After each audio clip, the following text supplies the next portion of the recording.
¿Qué tal amigos? Bienvenidos a un programa más de charlas en cuarentena, este espacio desde el confinamiento. Bueno, pues sin duda para poder eh, comunicarles pues toda la serie de ponencias, eventos, pero también acercamientos con distintos académicos y expertos en diversos temas que tienen que ver también un poco con el contexto de esta pandemia. Quiero, antes que nada, pues dar la bienvenida a mi compañero Isaías González. ¿Cómo estás, Isaías? Buen día. ¿Qué tal, Eduardo? ¿Cómo estás? Muy buenos días. Un saludo a todos nuestros escuchas que están al pendiente de la señal de Radio UACM a través de mixlr.com, diagonal Radio UACM. Y ahora, esta oportunidad, querido Lalo, de poder platicar acerca del festival contra las violencias patriarcales, capitalistas y racistas que realizan un grupo de académicos del plantel San Lorenzo de Sonco. Este festival, querido Lalo, déjame informarte a ti y a todo el público, que se va a realizar de forma virtual el próximo 9, 10 y 11 de noviembre en dos entregas, la matutina y la vespertina. En cada una de estas entregas tienen proyecciones de videos y mesas de análisis donde participan diversos especialistas que pueden abordar estos temas y sobre todo temas, pues, además de puntuales y de temas de coyuntura, son temas que nos preocupan a todos como sociedad. Y para ello es que contamos con nuestra invitada. Platícanos de ella, por favor, querido Lalo. Así es, Isaías y amigos de Radio UACM. Está con nosotros el día de hoy la licenciada Socorro Damián Escobar. Ella es abogada feminista, especialista en violencia contra las mujeres en el contexto escolar y desaparición con perspectiva de género y derechos humanos. Y bueno, actualmente se desempeña como responsable de la Unidad de Acción para la Prevención y Erradicación de la Violencia de Género, la Inclusión con Equidad y Respecto a las Diversidades Unigénero UAM Iztapalapa. Licenciada Socorro, bienvenida, gracias por aceptar la invitación. Muchas gracias, Eduardo, y gracias, Isaías, por la invitación. Es un gusto estar ahora con ustedes. Gracias. Bueno, antes que nada, nos gustaría primero que nos platicara un poco de usted con respecto a su trabajo. Háblenos un poquito de ello, desde hace cuánto incursiona en este grupo, Unigénero UAM Iztapalapa, y bueno, cuál ha sido su trabajo fuera precisamente de, en este caso, de nuestra casa de estudios. Entiendo, usted pues está en la UAM Iztapalapa, y bueno, platíquenos de ello un poquito. Claro que sí. Bueno, yo estoy al frente soy responsable de la Unigénero de Iztapalapa a partir del mes de febrero del 2019. Realmente me incorporo hace poco y lo que atendemos ahí justo son los temas de acoso, hostigamiento sexual, la implementación del protocolo. El protocolo en la UAM Iztapalapa es de reciente creación. Bueno, se aprobó en marzo, el 13 de marzo de este año, del 2020, pero la unidad como tal viene trabajando desde hace un año en dar asesorías jurídicas a las alumnas, a los alumnos, en sí a toda la comunidad universitaria. Y desde ahí, bueno, hemos observado como parte de la universidad la enorme problemática que existe también, no solo al interior de la universidad, sino que sabemos que vivimos un contexto muy complicado de violencia, de todas las formas de violencias que hay en el país, y entre ellas, bueno, está las violencias feminicida o las violencias extremas, como en este caso la desaparición, que el tema de desaparición forzada, es ahora el tema del festival del festival que realiza la UACM, ¿no? Del festival contra las violencias machistas, patriarcales, racistas. Así es.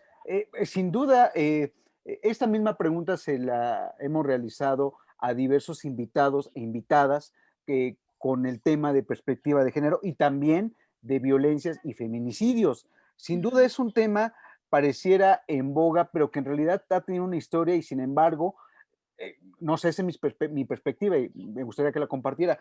Seguimos en pañales todavía en las cuestiones académicas, en el sentido de generar protocolos, generar garantías, estudios y sobre todo conciencia en todos, pues en todos, prácticamente toda la comunidad universitaria de cualquier institución que se hable.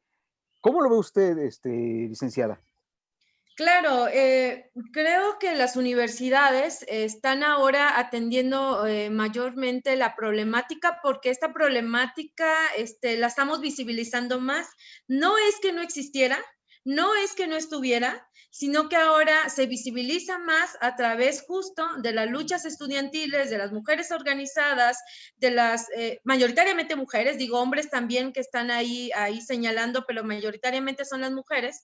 Y bueno, se empieza a detonar toda una serie de reclamos hacia las autoridades universitarias, de exigencias puntuales para que atiendan la violencia contra las mujeres por razón de género, y no solo la violencia contra las mujeres, sino también la violencia que se despliega contra la comunidad LGBTIQ, y bueno, eso es algo que las universidades han tenido que atender de manera urgente. Y bueno, ahora que vivimos un contexto de confinamiento a raíz de la pandemia por COVID-19, pues nos invita o incluso a reforzar esos mecanismos que ya veníamos trabajando para la atención. Ahora lo tenemos que reforzar porque el confinamiento el confinamiento no ha disminuido las violencias, a pesar de que se supone que en teoría tendría que disminuir porque estamos en casa guardadas, ¿no? O protegidas, ¿no? Claro Pero que, eso no ha servido para disminuir. claro, perdón, lo que pasa es que es con respecto a esto que menciona. Hemos incluso enterado de manera mediática, a través de lo que resta, lo que ha sucedido en el año, es precisamente esto, que las violencias y los feminicidios han aumentado en este Así confinamiento. es. Sí, Así es. Y bueno, yo, la verdad es que mi participación, sí quisiera darles cuál es el contexto que tenemos hoy en la Ciudad de México, porque podemos hablar hoy en esta charla sobre las distintas manifestaciones de violencia que se pueden dar en las universidades, y pues podemos decir que la mayoría pues vamos a tener reportes, denuncias, quejas por acoso, hostigamiento sexual, otras manifestaciones, violencia sexual. Pero ¿qué está pasando con las violencias extremas que quizá, bueno, la universidad dice, a mí no me va a tocar? Yo soy universidad y a lo mejor aquí no me van a matar una alumna, no me van a desaparecer una alumna, un alumno, un profesor, una académica, y lo cierto es que sí pasa, ¿no? Tuvimos en el 2018 el feminicidio de Lesbi Berlín Rivera Osorio en el campus de Ciudad Universitaria. Hemos tenido desapariciones en las universidades, como la desaparición de Mariela Vanessa Díaz Valverde, alumna de la Facultad de Filosofía y Letras, en el 27 de abril del 2018. También la alumna se desaparece, ya se van a cumplir 3 años de su desaparición, y bueno, ella sigue sin localizarse. Entonces, las universidades no estamos exentas de vivir estas manifestaciones grotescas o extremas de la violencia. Entonces, para eso, pues yo sí quisiera decir por qué es importante que en este festival que hoy se organiza en la UACM, se tome este tema de relevancia, ¿no? De importancia, porque quizá la Ciudad de México no le estamos dando la importancia. Somos una ciudad donde ni siquiera se ha reconocido la problemática de desapariciones. Somos una ciudad que, a pesar de que tenemos una fiscalía especializada para la investigación de la desaparición forzada y el delito de desaparición cometida por particulares, pues las cifras no disminuyen. Y ahora, pues sí les voy a leer algunos datos. ¿Cuáles son las datos en números? Sin embargo, no significa que las personas sean una cifra. Las personas no son una cifra. Basta con que una persona se desaparezca en la Ciudad de México para que entonces podamos decir que estamos ante una situación grave, porque ninguna persona tendría que desaparecer. O sea, ninguna persona tendría que desaparecer. Entonces, la actualización del registro interno de la Comisión de Búsqueda de Personas de la Ciudad de México al 19 de octubre de este año reporta 985 casos de personas desaparecidas. De esos 985 casos de personas desaparecidas, 875 fueron referidos por otras instituciones, es decir, no llegaron directamente a reportarse a la Comisión de Búsqueda. Ya sea por la Comisión Nacional de Búsqueda, ya sea por Twitter, ya sea por teléfono, y 108 fueron un reporte directo. De estas 985 personas, según los datos o el informe de la Comisión de la Ciudad de México, 580 personas ya fueron localizadas, pero 405 personas siguen sin localizar.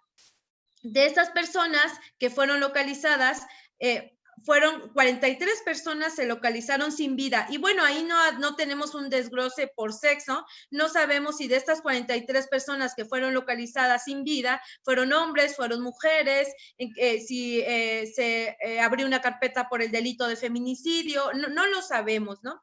La alcaldía con mayor número de desapariciones es Iztapalapa.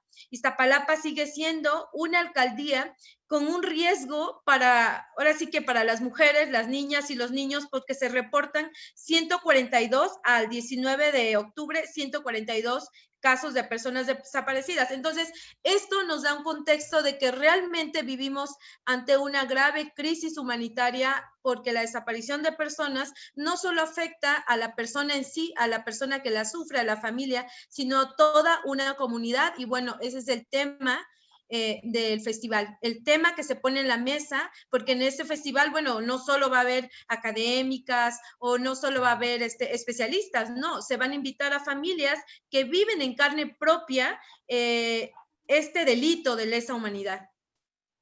Isaías. Licenciada Socorro Damián, muchas gracias por aceptar la entrevista. Al momento de conversar con otros participantes en este festival y en otros anteriores, hemos detectado que existe el reclamo de que algunas autoridades no cooperan lo suficiente con todas las personas que han perdido a un ser querido y que están en su búsqueda. ¿Cree que el trabajo de las universidades y de estos esfuerzos académicos es presionar a estas dependencias o visibilizar la necesidad que tienen todos estos parientes en búsqueda de sus personas cercanas? Yo creo que sí, la universidad es un sujeto o sujeta política, hablando en términos feministas, ¿no? Una sujeta política que sí se tiene que posicionar.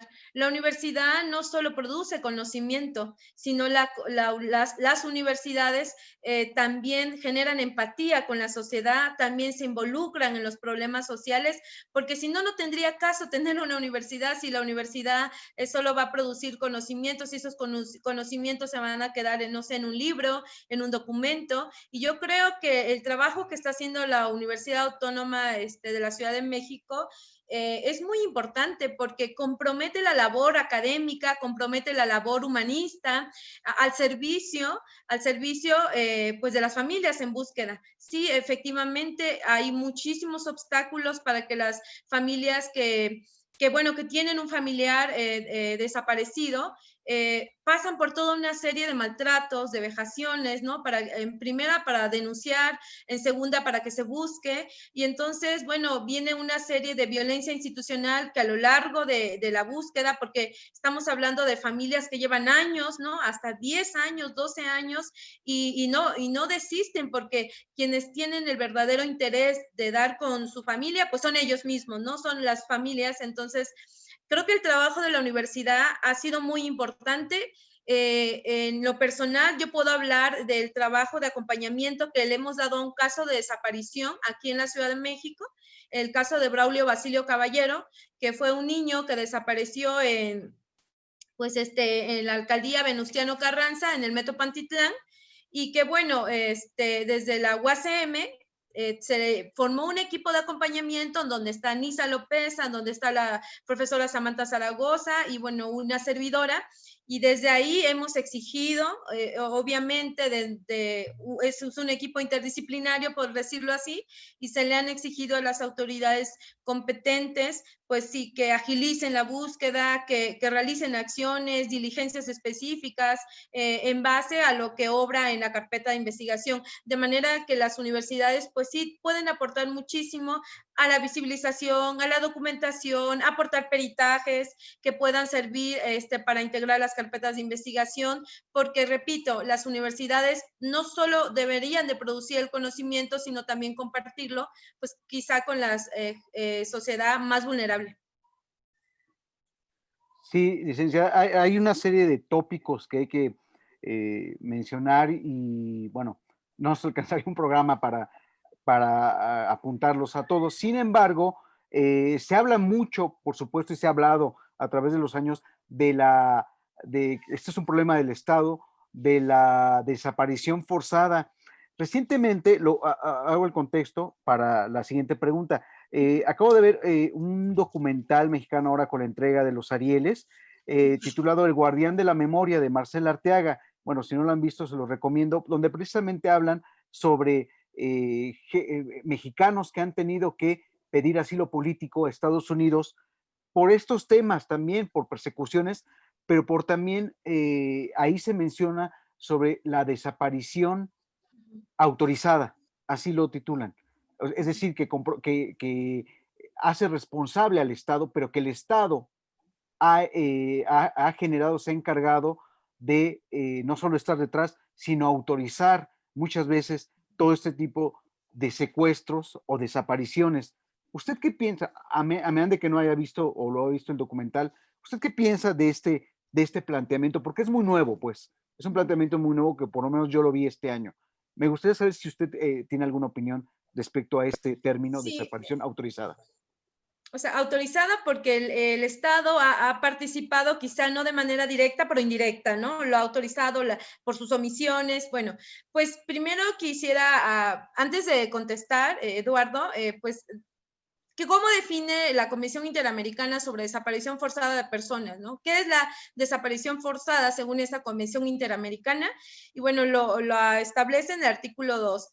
Para los efectos de la presente convención, se considera desaparición forzada la privación de la libertad de una o más personas, cualquiera que fuera su forma cometida por los agentes del Estado, ¿no? Y por eso le da desaparición forzada porque participan agentes del Estado o por grupos de personas que actúen bajo la autorización, el apoyo o la aquiescencia del Estado, seguida de la falta de información o de la negativa a reconocer dicha privación de libertad o de informar sobre el paradero de la persona, con lo cual se impide que se ejerzan los recursos legales y las garantías procesales, porque digo, no sé a dónde se lo llevaron, no sé si lo detuvieron, a dónde lo presentaron, y bueno, no podemos proceder, no sé, a presentar un amparo, se suspenden los derechos, no sé, al acceso a la justicia, a la audiencia, bueno, una serie de recursos y garantías que no se pueden hacer valer porque no sabemos dónde está. Sin embargo, la desaparición forzada tiene un elemento específico, que participen agentes del Estado. Pero ¿qué está pasando, por ejemplo, ahora en la Ciudad de México o en toda la República Mexicana, en donde el crimen organizado está, pues, hay una línea muy delgada que separa al crimen organizado y a instancias del Estado, ¿no? Agentes del Estado. No sabemos en qué momento están involucrados. Es como una línea muy delgada, muy sutil, que no nos ayuda incluso pues a definir este elemento que nos exige para que se pueda tipificar o se pueda sí, encuadrar como una desaparición forzada, la desaparición cometida por personas. Y voy a poner un ejemplo, ¿no? En el caso del menor Braulio Basilio Caballero, nosotras argumentábamos que se trataba de una desaparición forzada, porque si bien es cierto, había una línea de investigación que no se siguió, en el momento en que el Estado deja de hacer su trabajo, en el momento en que el Estado deja de garantizar la seguridad, la integridad de la infancia, como este caso era un niño de 13 años, pues el Estado participa de manera indirecta, ¿no? El Estado autoriza, como lo comentabas, Eduardo, ¿no?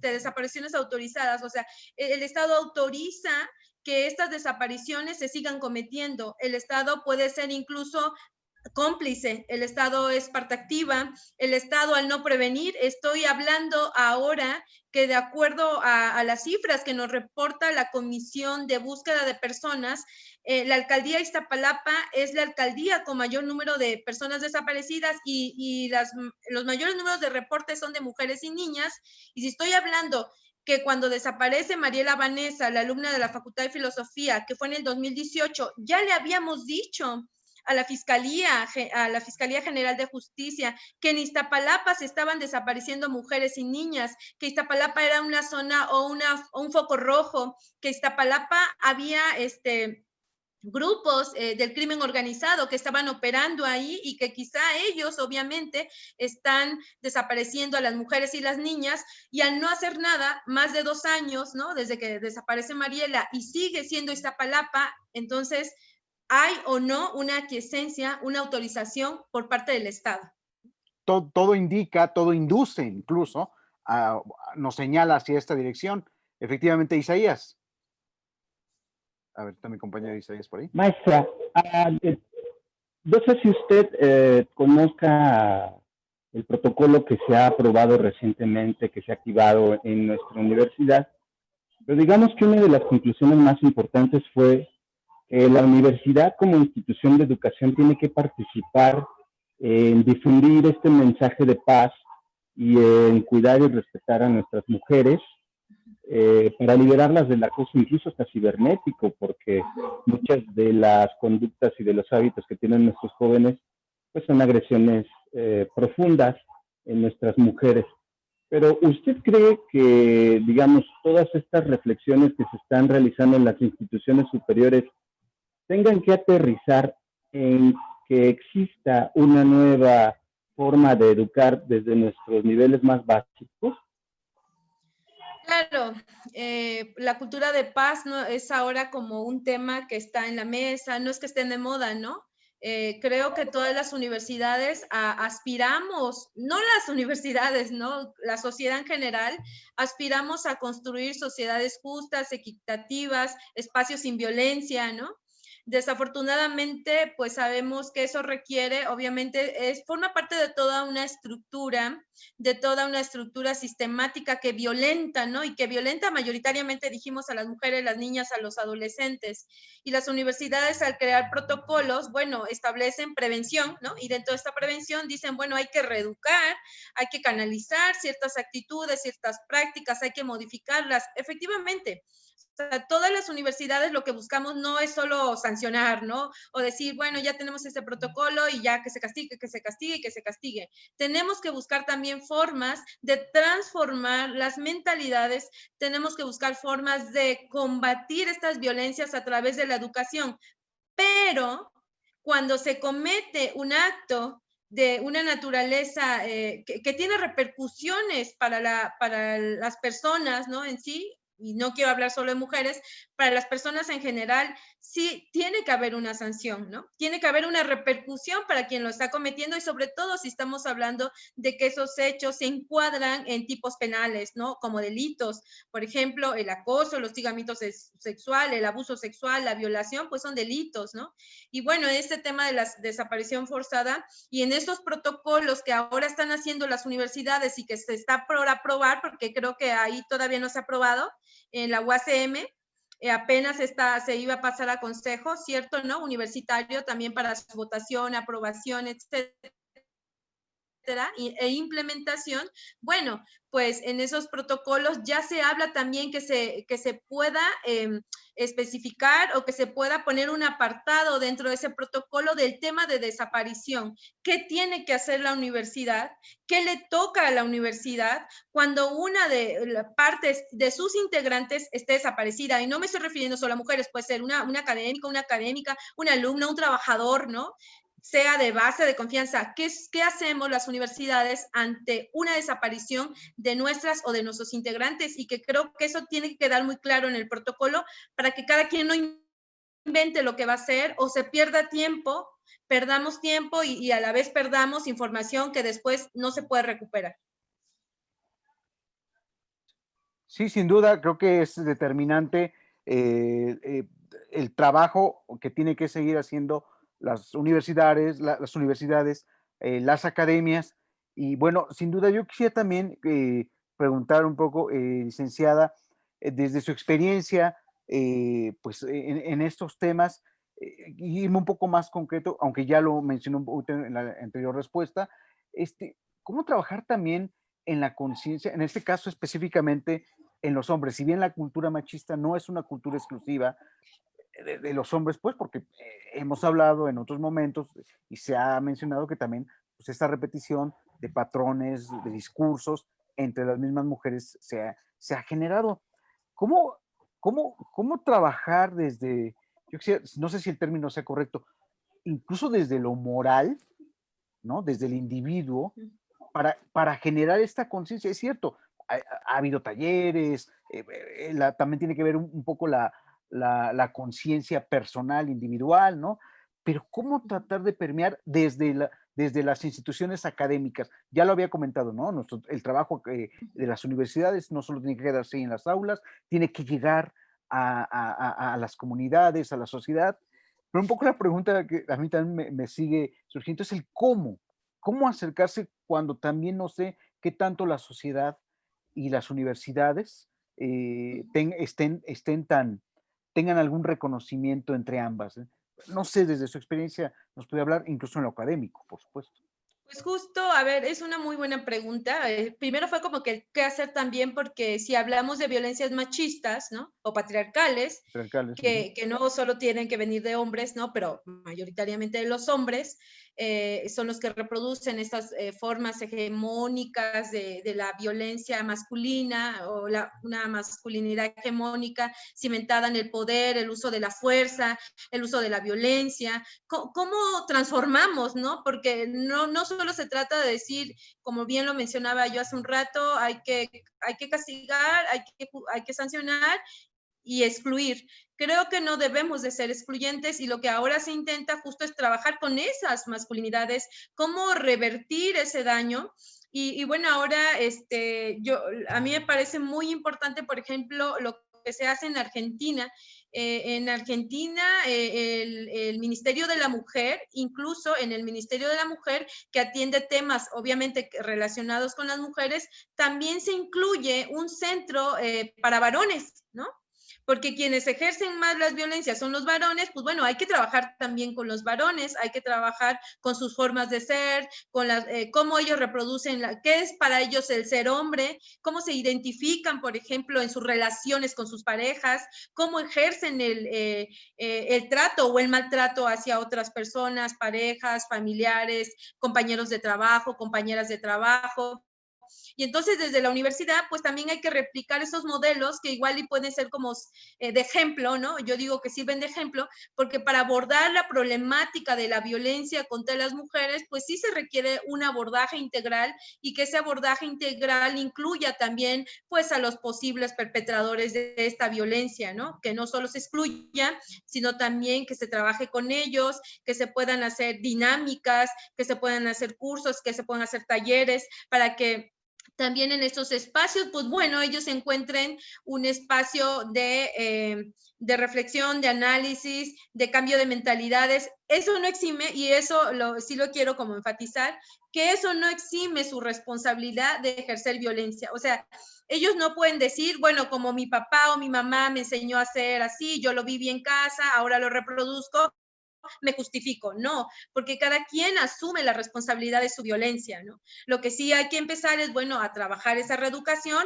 de manera paralela, pues si esa persona se hace acreedora a una falta administrativa, a una sanción administrativa, penal o laboral, bueno, esa será la consecuencia también de sus actos. Pero también hay que trabajar de manera integral, es decir, no solo se sancione, sino se dé un seguimiento a estas personas, a estos varones que están ejerciendo pues masculinidades violentas, porque al rato, con todo y sanción, va a ir otro lado a reproducir esa violencia. Ahora, ¿de qué manera las comunidades hacen esta adhesión, la universidad con la sociedad?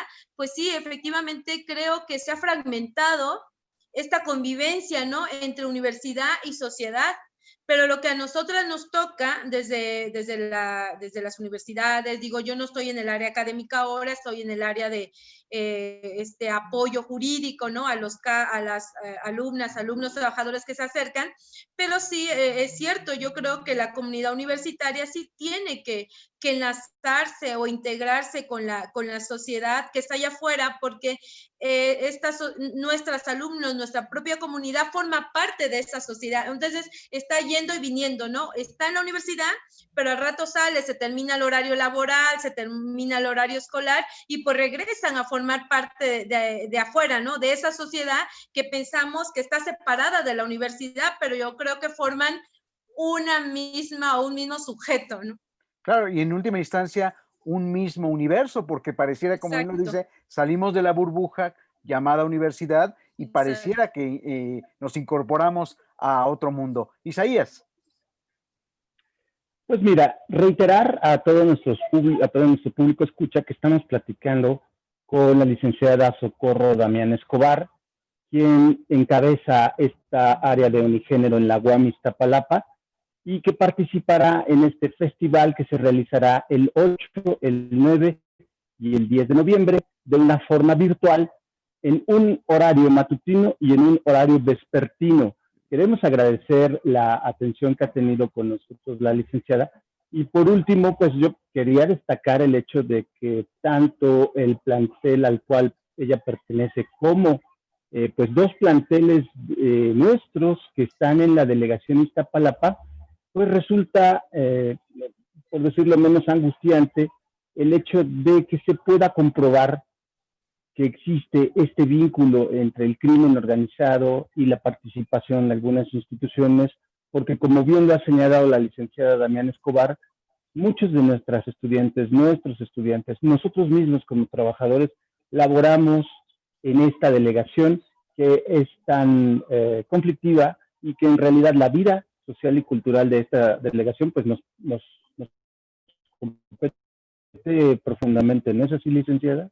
Así es, en efecto, Isaías, y bueno, no basta con que se pinten calles, o no basta con que se ponga alumbrado, ¿no? O que digamos que estas calles ya son seguras por haber puesto un mural, ¿no? Por parte de la alcaldía, sino yo creo que justo se requieren de otro tipo de mecanismos para combatir pues este flagelo como es la desaparición, y que hoy es un tema que nos lleva al festival, es un tema que se pone sobre la mesa de análisis, de reflexión, para ver, porque a mí me toca participar en el tema que es qué podemos hacer las comunidades o qué estamos haciendo las comunidades universitarias ante el fenómeno de la desaparición forzada de personas, ¿no?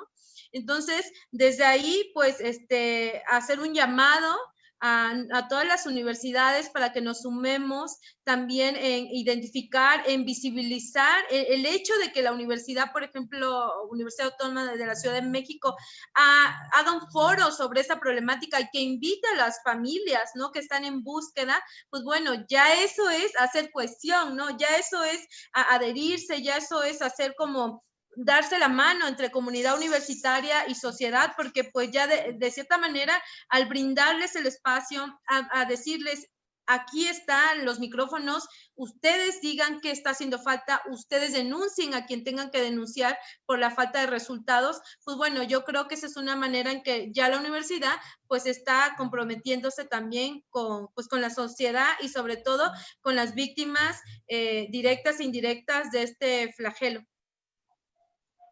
Así es, pues muchas gracias, licenciada. Le queremos agradecer el tiempo que nos ha facilitado para este programa Charlas en Cuarentena, que se transmite por Radio UACM. ¿No es así, querido Lalo? Así es, y así es, Isaías. Darle las gracias a la licenciada Socorro Damián Escobar. Algo, por último, nada más algo que quiera acotar, anunciar, licenciada. Sí, bueno, gracias Isaías también por la invitación, gracias Eduardo.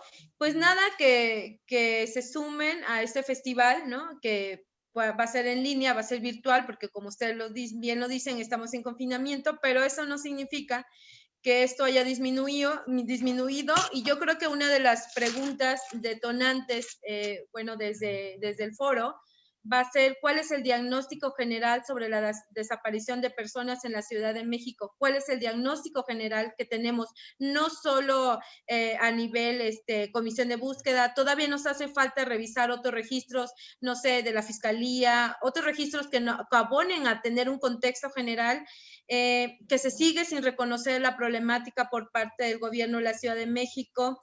Y bueno, habrá muchos puntos que rescatar en ese foro, y pues invitar a la ciudadanía en general, invitar a las demás universidades, pues que estén al pendiente de este gran foro que organiza la UACM, y de lo cual yo me siento pues muy, con mucho gusto. Para mí es un honor siempre estar trabajando con la UACM de la mano, porque es pues una universidad hermana, pero además una universidad, como bien lo dice su lema, que nada humano le es ajeno y que siempre está comprometida con las causas justas de la sociedad.